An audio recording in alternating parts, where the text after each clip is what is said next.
వికారానికి ఆకారం, శిల్పకళలో యువత నైపుణ్యం, ఫైన్ ఆర్ట్స్ పై ఆసక్తి.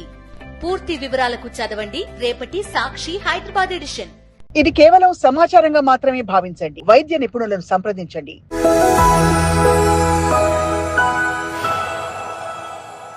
సిఎస్ఎఫ్ రైనోరియా ఈ మధ్య కామన్ గా వింటున్నాం మనం.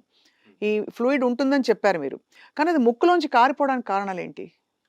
రైట్. నార్మల్గా ఏంటంటే ఫస్ట్ బ్రెయిన్లో మనము వాటర్ ఉంటుంది, సెరిబ్రోస్పైనల్ ఫ్లూయిడ్ అంటాము. నార్మల్గా ఎందుకు ఉంటుంది అంటే బ్రెయిన్ ఫ్లోట్ అవ్వాలన్నమాట. ఫ్లోట్ అయినప్పుడు అంటే కింద ఉన్న నరాలు రక్తనాళాలు కూడా ఒత్తుకుపోకుండా ఉంటుంది అనమాట. సో దేవుడు అలా చేశాడు అన్న ఫ్లోట్ అవ్వడం వల్ల.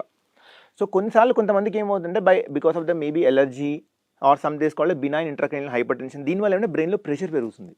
ప్రెషర్ పెరిగినప్పుడు ఏమవుతుంటే బ్రెయిన్లో నార్మల్గా కింద నుంచి నరాలు అవన్నీ బయటికి రావడానికి కొన్ని హోల్స్ ఉంటాయి.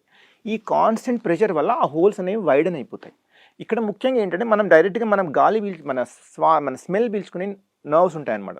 ఇటువైపు ఒక 20 హోల్స్, ఇటువైపు ఒక 20 చిన్న చిన్న హోల్స్ ఉంటాయి, which are just less than millimetre. ఇక్కడ 20 హోల్స్ 30 to 40 హోల్స్ ఉండడం వల్ల ఈ ఏరియా మోర్ కామన్గా జరుగుతుంటుంది అనమాట. సో ఎప్పుడైతే ఈ ప్రెషర్ పడగానే ఆ హోల్స్ అన్ని వైడన్ అవుతాయి. సో ఆ ప్రెషర్ పెరగడం వల్ల డైరెక్ట్ ఆ హోల్స్ నుంచి వాటర్ లీక్ అయ్యి ముక్కు నుంచి బయటకు వచ్చేస్తుంది. సో మన వరి ఏంటంటే ఫస్ట్ చాలా మందికి ఇది అంటే చాలా జలుబు అనుకుంటారు. అవును. సో కానీ జలుబుకి దీనికి డిఫరెంట్గా వంగగానే ఇలా డ్రాప్స్ పడిపోతుంటాయి. సో మనకు అప్పుడు ఐడియా రావాల్సిందే, ఒక దిస్ ఈజ్ నాట్ జలుబు, సంథింగ్ ఎల్స్ అని. సో నెక్స్ట్ ఏంటి, చాలా మంది పడుకుంటారు, రాత్రి పడుకొని పొద్దున ఏమైనా మెట్టంతా వెట్ అయిపోతుంది. So that is another indication that ముక్కులోంచి సిఎస్ఎఫ్ వస్తుంది అని. ఇంకోటి పడుకున్నది ఇలా నిటార్గా బయట చూస్తున్న పడుకున్నప్పుడు కూడా నోట్లకు కూడా ఏదో లిక్విడ్ వెళ్తుంటుంది. That's called you can post nasal drip అంటాం. సో అలా వచ్చినప్పుడు కూడా మనం ఏదో వాటర్ లీక్ అవుతుంది అని గమనించాలి. సో దీని నుంచి నార్మల్గా లిక్విడ్ కలెక్ట్ చేసేస్తే అందులో షుగర్ ఉందనుకోండి, it is more of CSF అని కన్ఫర్మ్ అయిపోతుంది. సో ఇక్కడ మెయిన్ ఏంటంటే మనం బయట వెళ్ళినప్పుడు ఎక్కడికి పోయినా కూడా మనకి ఈ ముక్కులోకి దుమ్ము ధూళి రకరకాల ఫంగస్లు అన్నీ వెళ్తుంటాయి. సో దీనివల్ల ఏమవుతుంది, డైరెక్ట్గా ఈ దుమ్ము డైరెక్ట్గా మన బ్రెయిన్లోకి ఓపెన్ అయిపోయింది డోర్. సో బ్రెయిన్లోకి డైరెక్ట్గా ఇన్ఫెక్షన్ వెళ్ళిపోతుంది. That will lead to meningitis. So ఈ మెనింజైటిస్ రావడం వల్ల మనిషి ప్రాణం చాలా ఎక్కువ ఉంటుంది. సో అంటే మేమే చూసాము, పేషెంట్కి వెళ్ళాము సర్జరీ అని చెప్తే వాళ్ళకి ఫస్ట్ డే అంటే సీరియస్గా పరిగణించారు. అది సింపుల్ వాటర్గా నాకు ఏం కాలేదు, నేను నార్మల్గా నడుస్తున్నాను అనుకుంటారు. వితిన్ 10 days 15 days మళ్ళీ వాళ్ళు మెనింజైటిస్ వచ్చారు. We had to put them on ventilator for 1 week. He was on ventilator. తర్వాత మళ్ళీ బయటకు వచ్చిన తర్వాత మళ్ళీ సర్జరీ చేసింది. ఇది ఒక 1 month హాస్పిటల్ కోర్స్ అయింది. సో దీనివల్ల అనవసరం కాస్ట్ పెరిగిపోతుంది. సో మనము పేషెంట్ ఫస్ట్ గమనించాల్సింది, నాకు ఇలా ప్రాబ్లం రాగానే దాన్ని అర్జెంట్గా క్లోజ్ చేసేసాం అనుకోండి, దెన్ అప్పుడే ప్రాబ్లమ్ సార్ట్ అయిపోతుంది. He can go back to his normal life. But ఎందుకైతే ప్రాబ్లం వచ్చిందో, ప్రెషర్ పెరిగింది, అది కూడా అడ్రస్ చేయాల్సి వస్తుంది. సో కారణం కనుక్కుంటే పేషెంట్కు త్వరితగతినే రికవర్ అవుతారు. సో దీని డ్రైనింగ్ మెకానిజం స్పైన్లోంచి వేరే చోట పెడితే అది పాసిబులా? అంటే మీరు ఇక్కడ ఫస్ట్ థింగ్ ఏంటంటే మనం ఇంకోటి లాగా ఆలోచించాలి. ఇప్పుడు మన స్పైన్ అంటే మన నడుములో ఇంజెక్షన్ ఇస్తారు, we call it lumbar puncture. అప్పుడు ఏమవుతుంది, నార్మల్గా నేను లంబార్ పంక్చర్ నుంచి వాటర్ తీసేసాను అనుకోండి, అప్పుడు ఏమవుతుంది, బ్రెయిన్ లోపల ప్రెషర్ తగ్గుతుంది. తగ్గినప్పుడు ఏం చేస్తుందంటే ఈ ముక్కులోంచి మళ్ళీ ఇక్కడ నుంచి గాలి లోపలికి వెళ్తుంది. సో దానివల్ల న్యూమోకెఫలస్ వస్తుంది. అంటే నార్మల్గా ఈ లోపల ప్రెషర్ తగ్గగానే ఈ బయట గాలి లోపలికి వెళ్ళడం వల్ల ఇంకా పెద్ద ప్రాబ్లం వస్తుంది. సో సిఎస్ఎఫ్ రైనోరియా ఉన్న వాళ్ళకి లంబార్ పంక్చర్ చేయకూడదు. Lumbar puncture is not an option. No, it is not an option. It is not a treatment protocol. It is not indicated. So తప్పనిసరిగా దీనికి సర్జికల్ గానే చేయాల్సిన అవసరం ఉంటుంది.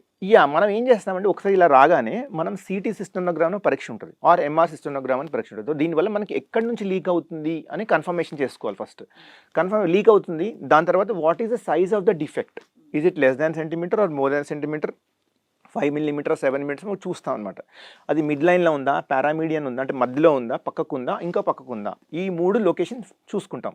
ఏ లొకేషన్ బట్టి సర్జికల్ ప్లాన్ ఉంటుంది అనమాట. మనం ఎథమాయిడ్ ఇటు ఉందనుకోండి, most of the 80 to 90% of the defects అన్ని ఆల్మోస్ట్ మనం ముక్కులోంచి వెళ్ళి కవర్ చేసేసుకోవచ్చు.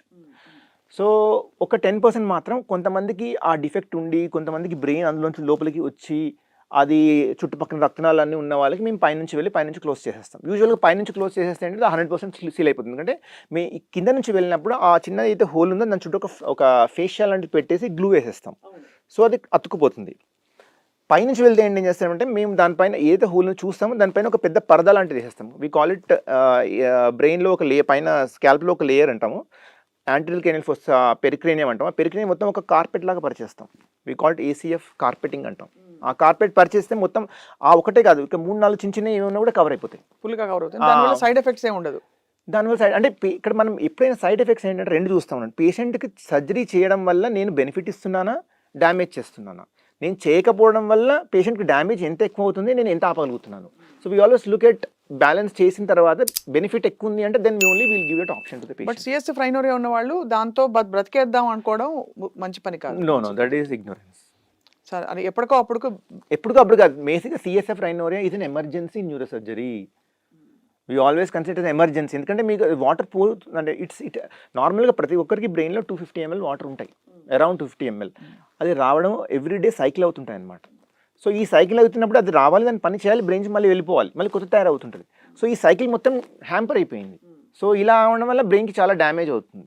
సో సిఎస్ఎఫ్ రైనోరియా అంటే త్వరగా వెళ్ళి కన్సల్ట్ చేసి ట్రీట్మెంట్ తక్షణం అంటే అంత పెద్ద భయపడవలసిన సర్జరీ కాదంటున్నాను. భయపడాల్సిన సర్జరీ, బట్ చేయించుకోకపోతే మాత్రం భయపడాల్సిన అవసరం ఉంటుంది.